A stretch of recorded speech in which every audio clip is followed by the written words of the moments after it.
오늘은 스가랴 1장 11절에서 17절까지 말씀 묵상하겠습니다. 스가랴 1장 11절에서 17절까지 말씀 있습니다. 그들이 화석나무 사이에 선 여호와의 천사에게 말하되 우리가 땅에 두루 다녀보니 온 땅이 편안하고 조용하더이다 하더라. 여호와의 천사가 대답하여 이르되 만군의 여호와여 여호와께서 언제까지 예루살렘과 유다 성읍들을 불쌍히 여기지 아니하시려 하나이까? 이를 노하신 지 70년이 되었나이다 하매 여호와께서 내게 말하는 천사에게 선한 말씀 위로하는 말씀으로 대답하시더라. 내게 말하는 천사가 내게 이르되 너는 외쳐 이르기를 만군의 여호와의 말씀에 내가 예루살렘을 위하여 시온을 위하여 크게 질투하며 안일한 여러 나라들 때문에 심히 진노하느니 나는 조금 노하였거늘 그들은 힘을 내어 고난을 더하였음이라. 그러므로 여호와가 이처럼 말하노라. 내가 불쌍히 여김으로 예루살렘에 돌아왔은즉 내 집이 그 가운데 건축되리니 예루살렘 위에 먹줄이 쳐지리라. 만군의 여호와의 말이니라. 그가 다시 외쳐 이르기를 만군의 여호와의 말씀에 나의 성읍들이 넘치도록 다시 풍부할 것이라.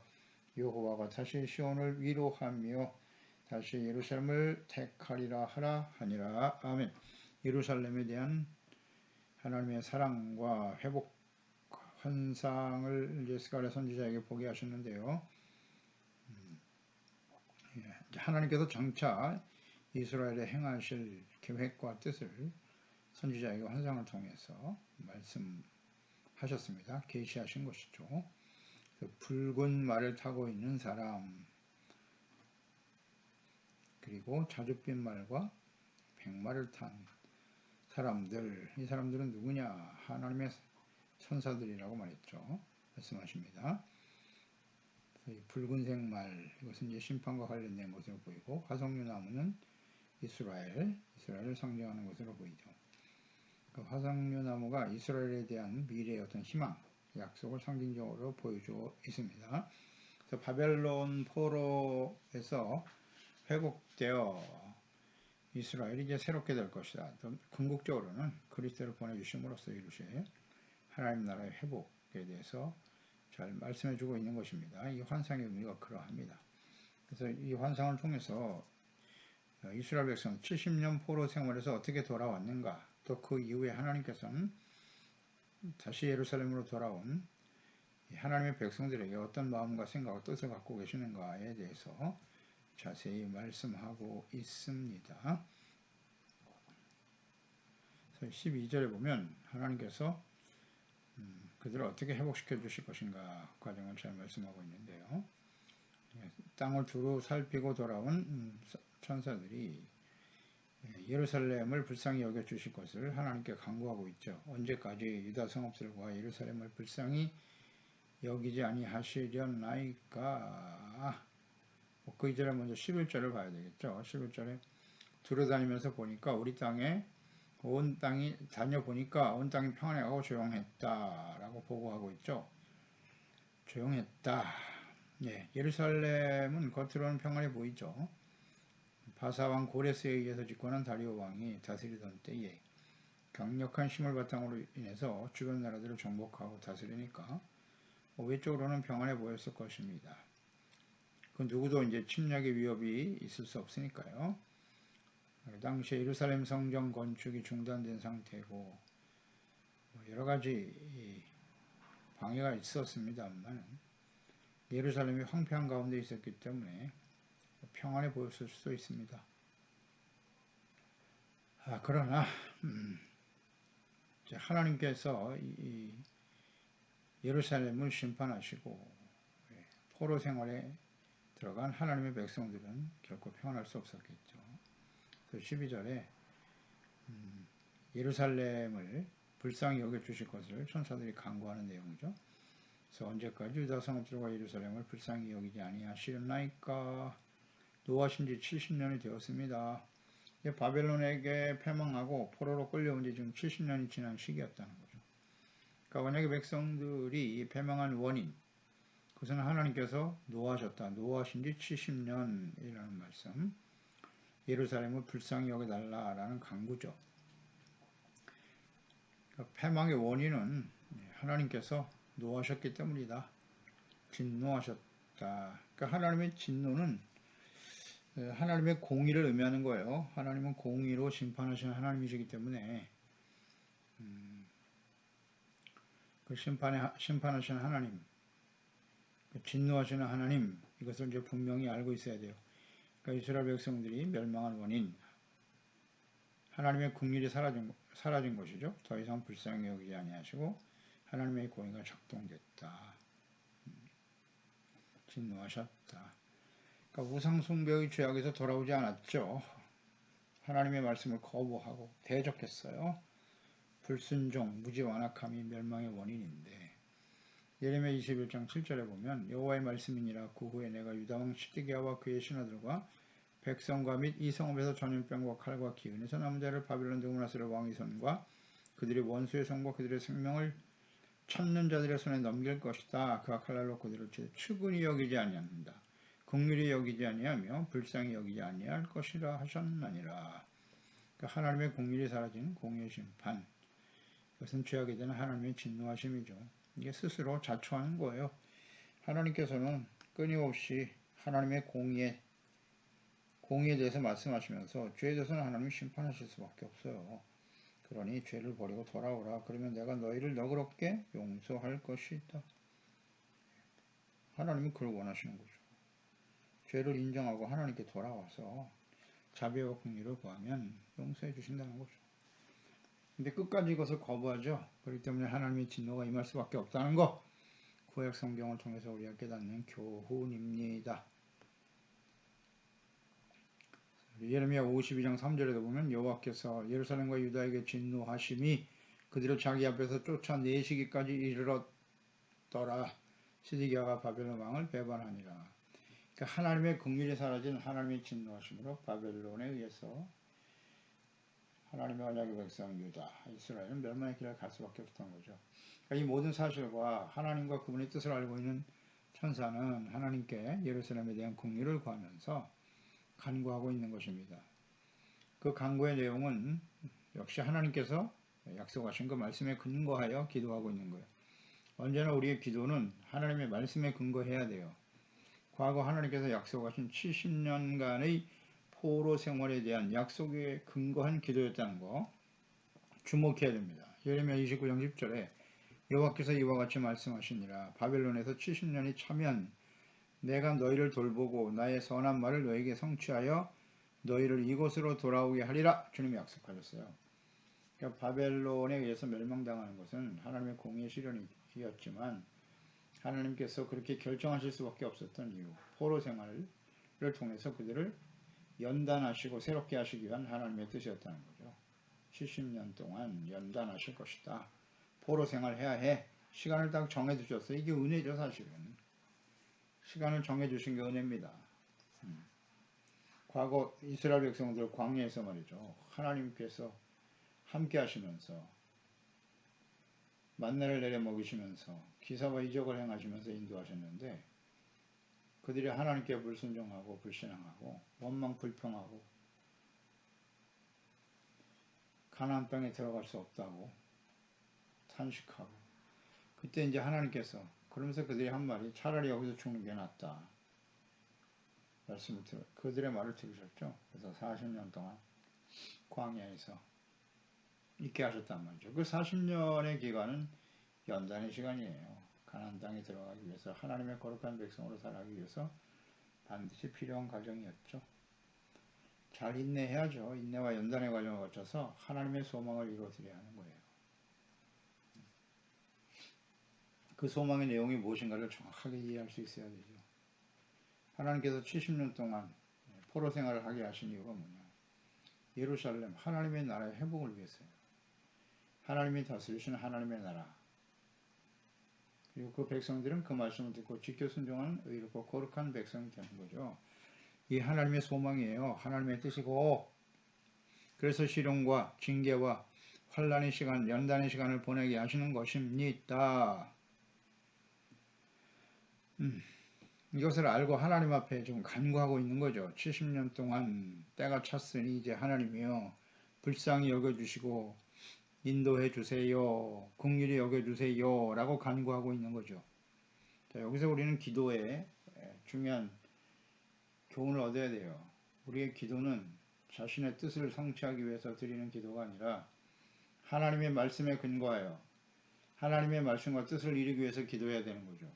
그러면 이 상황에서 지금 자비와 긍휼을 구하고 있죠. 70년이 거의 다 찼단 말이에요, 이제는. 그래서 때가 약속의 때가 되었으니 이스라엘이 다시 돌아와서 예루살렘으로 돌아와 이곳에서 하나님이 다스리시는 하나님의 나라 거룩한 백성으로 살아갈 수 있게 해주시옵소서 라는 기도를 드려야 되는 거예요. 하나님의 이름이 거룩히 여김을 받으시고 하나님의 나라와 뜻이 이루어지게 해 주시옵소서. 이것이 언제나 기도의 우선순위예요. 기도의 목적, 모든 권세와 영광은 아버지께 있습니다. 영광이 자기 자신이 아니라 하나님께 있어야 되고 나의 이름이 아닌 하나님의 이름이 거룩히 여김을 받으시도록 기도해야 되는 것이고 하나님의 나라와 뜻이 이루어지도록 기도해야 되는 것이죠. 그러니까 이게 만약에 70년이 안 된, 예를 들어서 30년밖에 지나지 않았는데 하나님이여 속히 예루살렘을 회복시켜 주세요. 그때 아무리 기도해봐야 소용없어요. 무슨 의미인지 아시겠습니까? 하나님의 말씀과 뜻에 근거하여 기도해야 한다는 거예요. 그때는 연단의 시간이란 말이에요. 70년 동안 하나님이 딱 정해 놓으셨잖아요. 70년에 차면 다시 돌아오게 하실 것이라고. 그러면 그날 하나님의 때가 이르도록 우리가 끝까지 인내하게 하시고 연단되어 거룩한 하나님의 자녀와 백성으로 살게 해주세요. 이런 기도와 간구를 드리는 것이 그 당시에는 하나님의 뜻이었겠죠. 속히 돌아가게 해주시옵소서. 이런 기도는 의미가 없는 기도예요. 무슨 의미인지 우리는 잘 생각해야 돼요. 우리의 기도는 어떠해야 하는가? 철저하게 하나님의 말씀에 근거한 기도를 드려야 돼요. 하나님의 말씀과 뜻에 어긋난 기도는 하나님이 들으실 수 없습니다. 때가 됐잖아요. 70년이 되었으니 하나님의 긍휼히 여겨달라고 천사들이 간구하고 있는 것이고 이 간구에 대해서 하나님이 대답을 하십니다. 13절에 여호와께서 내게 말하는 천사에게 선한 말씀, 위로하는 말씀으로 대답하시더라. 그랬죠? 네, 선한 말씀과 위로의 말씀. 이게 때가 됐거든요. 하나님 70년에 예루살렘으로 돌아오겠다고 약속하신 그 때가 되었기 때문에 하나님께서는 이제 선한 말씀과 위로의 말씀으로 대답하시는 거죠. 이게 선하다라고 하는 히브리어 토브, 좋은 혹은 이익이 되는, 즐거운, 번영, 복지 등의 의미를 가진 단어네요. 그러니까 70년 포로 생활을 통해서 연단받은 후에 예루살렘에 돌아와서 하나님의 백성들에게 그들이 먼저 하나님의 성전을 건축하고 하나님과의 관계 회복이잖아요. 죄를 깨닫고 회개하고 용서받고 의롭다함을 얻고 하나님과 화목하는 성전이 중심이 돼. 예배, 온전한 예배와 제사가 이루어짐으로써 형식이 아니에요. 성전을 건축하는 그 형식 자체가 하나님을 기쁘시게 하는 게 아니잖아요. 성전이 왜 필요하냐? 왜 예수 그리스도가 이 땅에 오셔서 십자가를 지실 수밖에 없었는가? 이런 것들을 우리는 잘 생각해야죠. 그래서 그 하나님 앞에서 온전한 모습으로 제사와 예배를 드리고 거룩하고 겸손하고 의롭고 진실한 빛의 자녀로 하나님의 거룩한 백성으로 살게 해주세요. 이게 중심이 되는 거죠. 하나님의 나라와 그의 의를 먼저 구하는 삶으로 회복시켜 주실 것이라고 하는 계획을 갖고 계셨고 그럴 때 이스라엘 백성들은 좋은 일이 일어날 거예요. 좋은 일이 뭔지 잘 생각해 봐야 돼요. 하나님과 올바른 관계 속에서 주시는 은혜를 누리며 사는 거예요. 그 안에 이제 번영도 있고 참된 기쁨과 평안도 포함되어 있는 것이지요. 그래서 선한 말씀으로 때가 되었고 이제 하나님이 긍휼히 여기심으로써 하나님의 나라가 회복되어질 때 이와 같은 일들이 일어날 것이다. 그러니까 그 당시에 현실적인 어려움이 있었고 주변 나라들로부터 방해와 침략으로 인해서 두려워하고 있었던 것은 사실인데 그들이 성전을 건축하고 예배가 회복되고 하나님의 나라와 그의 의를 먼저 구하는 삶이 되어질 때 회복, 번영 약속하심으로써 위로의 말씀으로 도와여 주시는 거죠. 그러니까 하나님께서는 선하신 분이세요. 그러니까 하나님의 뜻은 언제나 선하세요. 지금 70년 동안 포로 생활하는 것도 선하신 하나님의 뜻인 거예요. 언제나 하나님은 선하시다는 사실을 잊지 말아야 돼요. 우리를 불쌍히 여기시고 그리고 하나님의 말씀을 지켜 순종하는 의의 삶으로 회복이거든요. 의가 선이라는 거예요. 선한 것 가장 좋은 것은 의의 삶의 회복이라는 거죠. 그러니까 우리는 어떤 상황을 만나도 하나님의 선하신 뜻이 있는 거예요. 우리가 가장 정말 바라지 않는 일들이 징계와 시련, 환난들인데 그러나 그것이 반드시 우리에게 필요하다는 사실을 알죠? 우리가 완전하지 못하거든요. 그래서 우리를 온전케 하시기 위해서는 그 과정을 거칠 수밖에 없어요. 그래서 여러 가지 고난과 시련이 다가올 때 오히려 기뻐하고 즐거워해야 하는 거예요. 하나님은 선하신 분이시기 때문에 우리를 온전하여 구비하여 조금 더 부족함이 없도록 하시기 위함이라는 사실을 알기 때문이죠. 그래서 감사하게 되는 거고 기뻐할 수 있는 곳입니다. 또 하나님은 선하신 하나님이시고 위로의 하나님이시다. 위로의 말씀을 주셨다. 로마서 15장 4절로 6절에 보면 무엇이든지 전에 기록된 바는 우리의 교훈을 위하여 기록된 것이니 우리로 하여금 인내로 또는 성경의 위로로 성경의 위로래요. 소망을 가지게 함이니라. 이제 인내와 위로의 하나님이 인내와 위로의 하나님 너희로 그리스도 예수를 본받아 서로 뜻이 같게 하여 주사. 그렇군요. 너희로 너희가 누굽니까? 예수는 그 구원받은 그리스도인들이 그리스도 예수를 본받아 서로 뜻이 같게 해주는 거예요. 예수 그리스도를 본받고 예수 그리스도와 하나님의 뜻을 따르게 하는 거죠. 뜻이 나의 뜻과 주님의 뜻이 다를 때 하나님께서는 이와 같이 시련과 연단의 과정을 통해서 하나님의 뜻에 맞게 만들어 뜻이 같게 해주신단 말이죠. 이것이 하나님의 선하신 뜻이고 그것이 참된 위로가 되는 거예요. 그래서 한 마음과 한 입으로 하나님 곧 우리 주 예수 그리스도의 아버지께 영광을 돌리게 하려 하노라. 아멘. 위로는 이렇게 인내와 연단의 과정을 거쳐서 하나님과 뜻이 같게 하는 과정. 이 과정을 묵묵히 인내하며 연단의 과정을 거치며 나가는 사람들에게 위로가 되는 거예요. 함께 하셔서 결과적으로는 하나님께 영광을 돌리게 하려는. 그러니까 우리가 개인의 욕망과 자신의 영광을 위해서 드리는 기도가 얼마나 많아요. 빨리 버려야죠. 진정 하나님의 영광을 위한 기도인지 자기 자신의 영광을 위한 것인지 자신의 유익만을 위해서 구하는 기도인지 하나님을 속일 수 없지 않습니까? 하나님은 만물의 영향을 받지 않으세요. 고린도후서 1장 3절 5절 찬송하리로다. 그는 우리 주 예수 그리스도의 하나님이시고 자비의 아버지시고 모든 위로의 하나님이시라고. 우리의 모든 환난 중에서 우리를 위로해 주시는 분이라고. 우리로 하여금 하나님께 받는 위로로서 모든 환난 중에 있는 자들을 능히 위로하게 하시는 이시로다. 그리스도의 고난이 우리에게 넘친 것 같이 우리가 받는 위로도 그리스도로 말미암아 넘치는 도다. 아멘. 환난 중에 위로가 되시는 하나님. 다시 한번 위로라고 하는 것은 주님이 우리와 함께 하시고 함께 하신다는 의미가 강하죠. 함께 하시면서 우리의 마음과 생각과 뜻을 주님께서 아시고 우리를 새롭게 하시고. 자, 그러면 이 환난 중에 위로가 되시는 하나님은 어떤 과정을 통해서 우리의 위로의 하나님이 되시는가? 뭐 바로 팔복으로 넘어가는 거죠.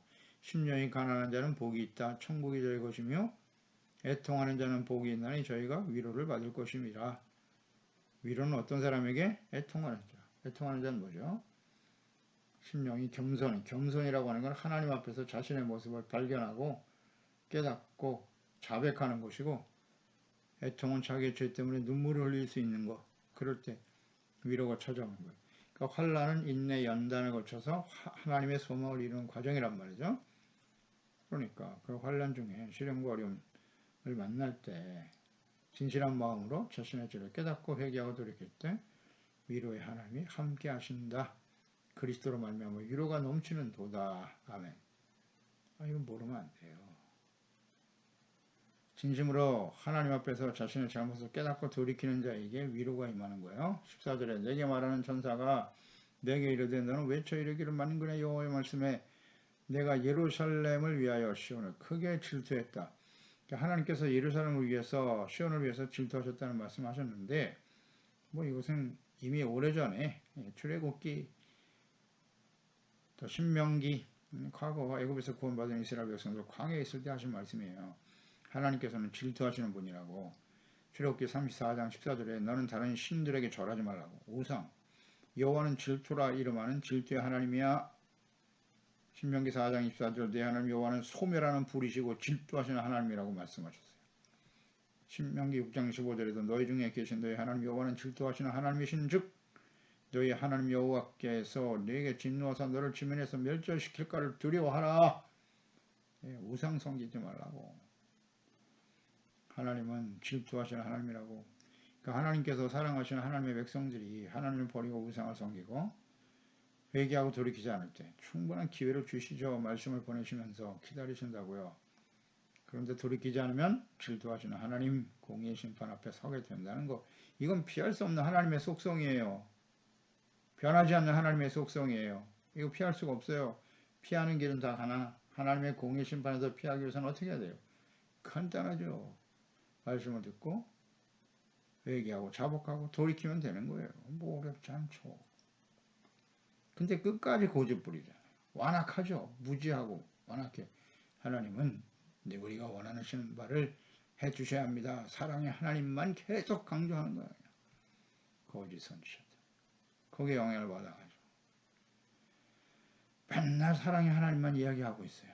물론 하나님은 사랑이시죠. 사랑은 불의를 기뻐하지 않아요. 잊지 말아야 합니다. 불의와 악을 행하면서 하나님 사랑해 주시옵소서. 하나님은 절대 그러실 수 없는 분이세요. 모르면 안 되죠. 그래서 하나님은 질투하시는 하나님이다. 돌이키지 않으면 공의를 피할 수 없다. 사랑이 동기가 되어 징계와 연단의 과정을 거쳐서 주님은 우리를 새롭게 하시는 거예요. 15절에 아니란 여러 나라들 때문에 심히 진노하셨다. 나는 조금 노하였거늘 조금 노하셨대요. 그들은 힘을 내어 고난을 더했다. 그러니까 패역한 하나님의 백성들 이스라엘을 연단하기 위해서 주변 나라들을 심판의 도구로 사용하셨죠. 북이스라엘은 아수르, 남유다는 바벨론이었죠. 하지만 그들이 너무 과도하게 힘을 남용했어요. 그래서 하나님의 백성들을 죽이고 예루살렘과 성전을 폐허가 되게 했죠. 이제 아수르에 의해서 북이스라엘이 멸망을 당했는데 그 사마리아가 완전히 멸망을 당했어요. 그런데 이 아수르는 사마리아에 살고 있던 이스라엘 백성 10지파 아닙니까? 그들을 쫓아내고 그 이방 백성들을 그곳에 보내서 완전히 피가 섞이게 만들었다. 이것도 하나님이 절대 기뻐하지 않는 너무 과도하죠. 그래서 아수르도 결국 멸망을 당했고요. 바벨론 역시도 마찬가지였어요. 너무 과도. 나는 조금 진노하였는데 그들은 힘을 너무 과도하게 남용했단 말이에요. 그래서 하나님의 백성들을 다 죽이고 예루살렘과 성전을 완전히 폐허가 되게 만들었다. 그런 하나님이 허락하신 일이지만 과도했다는 거죠. 이사야 47장 5절에 보면 딸 갈대하여 잠잠히 앉으라 흑암으로 들어가라. 네가 다시는 여러 왕국의 여주인이라 일컬음 받지 못할 거야.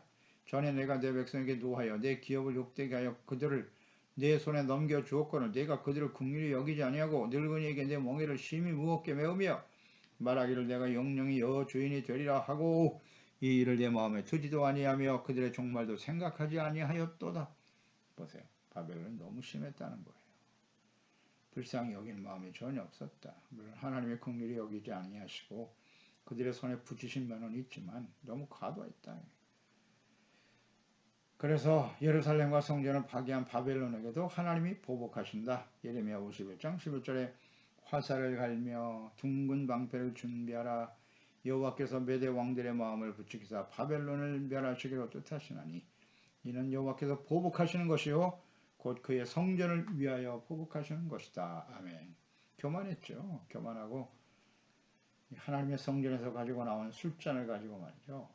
먹고 마시고 즐기려고 하는 벨사살 왕 때죠. 느부갓네살의 아들 벨사살 왕 때.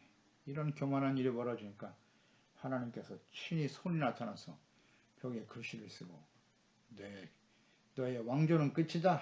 끝이다. 그래서 결국 메대 왕 고레스에 의해서 멸망을 당하는 거예요. 당하는 겁니다. 그래서 바벨론이 메대 파샤에 의해서 메대와 파샤에 의해서 멸망을 당하죠. 그건 하나님의 보복이라고 분명히 말씀하고 있어요. 그 말씀대로 이루어지고 말았죠. 하나님께서 천사들이 간 것과 같이 이제 70년간 포로 생활하면서 연장받은 이스라엘 백성들 2대, 3대도 내려가지 못하고 바벨론은 2대에서 멸망당하고 말았죠. 왜냐하면 70년 만에 다시 회복이 돼야 되거든요. 이스라엘이. 그래서 고레스 왕을 통해서 예루살렘으로 돌아가라 선포하게 하셨던 거죠. 이제 하나님께서 이 모든 일을 다 행하시는, 계획하시고 섭리하시는 거죠. 이거 지금 스가랴 선지자를 통해서 다시 한번 확인시켜주고 계시는 거예요. 16절에 그러므로 여호와가 이처럼 말하노라. 내가 불쌍히 여김으로 예루살렘이 돌아왔은즉 내 집이 그 가운데 건축될 거고 예루살렘 위에 목줄이 쳐지리라. 만군의 여호와의 말이니라. 예, 때가 되면 하나님께서 성전 예루살렘 다시 짓게 만들 것이라고. 목줄이 쳐진다는 것은 건축이 시작된다는 의미겠죠. 성전과 예루살렘이 회복될 것이다. 17절에 그가 다시 외쳐이르기를 만군의 여호와의 말씀에 나의 성읍들이 넘치도록 다시 풍부할 것이라고. 성전이 회복되고 예루살렘이 회복되고 그 성읍 유대의 모든 성읍들이 넘치도록 풍부할 것이다. 하나님의 약속이죠. 그래서 여호와가 다시 시온을 위로한다. 다시 예루살렘을 택하리라. 위로, 택하심. 위로라는 건 역시 함께 하심이에요. 함께 하시고 슬픔과 눈물을 제하여 주시고 기쁨과 풍성한 은혜로 더하여 주실 것이다. 라는 주님의 약속의 말씀이네요. 위로의 말씀이고요. 그러니까 연단의 과정을 거칠 때 이와 같은 은혜가 주어지는 거예요. 그러니까 이런 위로, 또 하나님이 택하신 은혜, 풍부하신 하나님의 약속, 이것은 원래 하나님의 백성들을 향한 하나님의 마음과 뜻이에요. 예수 그리스도를 이 땅에 보내신 하나님의 뜻이고 예수 그리스도 안에서 우리를 구원하시는 하나님의 뜻이라고요. 변하지 않아요. 하나님이 다스리시는 하나님의 나라에 거룩하고 의로운 자녀와 백성으로 살아가는 것을 원하세요. 그럴 때 주님께서 하나님의 나라는 먹고 마시는 것이 아니라 성령 안에서 의와 평강과 희락이라고. 의가 중심이 돼야죠. 예수 그리스도를 통해서 죄사함 받고 의롭다함을 얻게 되었고 그게 끝이 아니에요. 과거 완료가 아닙니다. 계속 의의 삶이 유지가 돼야죠. 거룩하고 의로운 삶. 그래서 교회가 필요한 것이고 예배가 소중한 것이고 하나님의 말씀을 묵상하고 배우는 일이 귀한 일이죠. 이것이 언제나 우리의 삶의 우선순위가 되어야 하는 거예요. 그래서 예배를 통해서 말씀 묵상을 통해서 죄를 깨닫고 버리고 씻음받고 용서받고 이롭고 거룩한 하나님의 자녀와 백성으로 살아가는 거예요. 의에 줄이고 목마른 자가 되어야 되는 것입니다. 온유한 자가 되어 주의 말씀에 따라 순종하고 따라 나의 생각을 쳐서 복종시키고 주님을 따르고 의를 소중하게 여기고 예수 믿고 구원받은 의롭다함을 얻는 것으로 끝이 아니라 하나님 앞에서는 그런 거예요. 성화에 되는 과정이잖아요. 의를 소중하게 여긴다는 것은 죄를 깨닫고 씻음받고 용서받는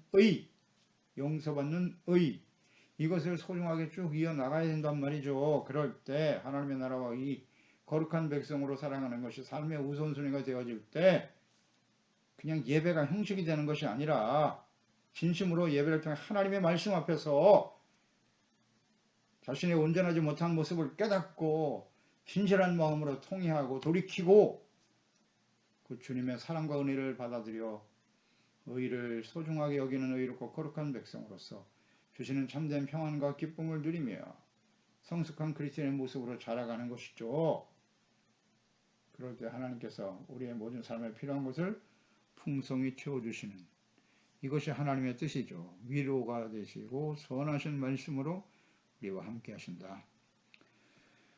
이 약속을 지금 예루살렘에 돌아온 백성들에게 주고 계신 것이고 이것이 잘 유지되기를 원하시는 거죠. 궁극적으로는 하나님의 아들 예수 그리스도를 보내심으로써 하나님의 나라가 이 땅에 세워지게 하시고 회복되게 하시고 그 안에서 주시는 참된 위로와 하나님의 다스림을 받는 하나님의 나라 거룩한 백성으로 살아가게 하시려는 주님의 뜻은 지금도 예수님 안에서 계속되고 있는 것입니다. 기도하겠습니다. 하나님 아버지, 오늘도 주의 말씀을 통해서 예루살렘에 돌아온 하나님의 백성들 현실적인 어려움도 있었습니다. 또 두려움도 있었겠죠.